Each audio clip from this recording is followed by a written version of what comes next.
নন্দন দত্ত পড়তে হবে এক, আর দ্বিতীয় হচ্ছে প্রচুর পড়াশোনা থাকতে হবে।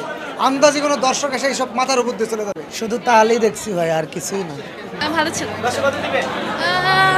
দশে আমি 8.5 দিব। খুব খুব খুব excellent. Colour grading and cinematography খুব ভালো ছিল। আর নাজিফা তুষির acting, she was outstanding.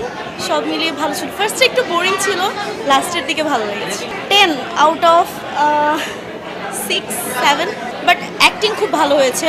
And আমার সিনেমাটোগ্রাফি খুব বেশি ভালো লেগেছে। লোকেশনগুলো সুন্দর ছিল, ওভারঅল ভালো।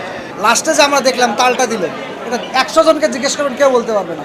এটার কারণ হচ্ছে মাইকেল অ্যাঞ্জেলোর একটা ছবি আছে আদমের জন্ম, দেখবেন যে ঈশ্বর তাকে হাত বাড়াই দিছে, এটা হচ্ছে গির্জায় মানে আঁকা আছে রোমে। তো এগুলো বললে কি আর এই সিনেমা দেখে বুঝবে যে হাওয়ার চেয়ে হাইপ কম, পড়াশোনা জানতে হবে, তাহলে না এইসব সিনেমা বুঝবে। ভাই মুভিটা মানে এভারেজ আর কি, মানে এভারেজ বলতে বিলো এভারেজ। কাহিনী খুব স্লো লাগছে। কাহিনীটা যদি আরেকটু মানে ফাস্ট হইতো, আরেকটু যদি থ্রিলিং থাকতো তাহলে ভালো হইতো। 5 দিমু আর কত না, মানে বিএফএক্স ভিজুয়াল এফেক্ট সব জোশ, মানে পুরা। খুব সুন্দর, খুব সুন্দর। ভালো।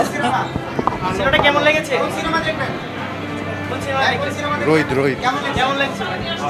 আমার অনেক ভালো লেগেছে। টুসি 10-এ কত দিব? 10-এ 9 দিব। ঠিকঠাক এবারে। কেমন লাগলো সিনেমাটা? কেমন লাগলো? ভালো। সিনেমাটা কেমন লাগলো? ভালো ছিল। 10-এ কত দিবে? দশে আমি 8.5 দিব। খুবই সুন্দর। সবচেয়ে বড় কথা, একটা সামাজিক ছবি দেখলাম এবং অনুভূতি অসাধারণ। ভালো লেগেছে, খুবই বোল্ড একটা মুভ, খুবই অ্যাম্বিশিয়াস একটা মুভ, ভালো লেগেছে। এভারেজ। এক্সপেকটেশন আরও অনেক বেশি ছিল। রায়ান রাফি অনেক স্লো, লাস্ট পর্যন্ত আসলে কাহিনীটা আমরা মিলাতে পারি নাই। যে এক্সপেকটেশনটা ছিল যে একটা লাস্টে কি হয়, এটার জন্যই পুরোটা টাইম দেখা যে হাওয়া, তারপর অন্য মুভির পরে আমাদের অনেক হাইপটা বেশি ছিল, বাট সেটা ফুলফিল হয়নি। ওভারঅল ছিল মুভি, আরও এক্সপেকটেশন ছিল আমাদের।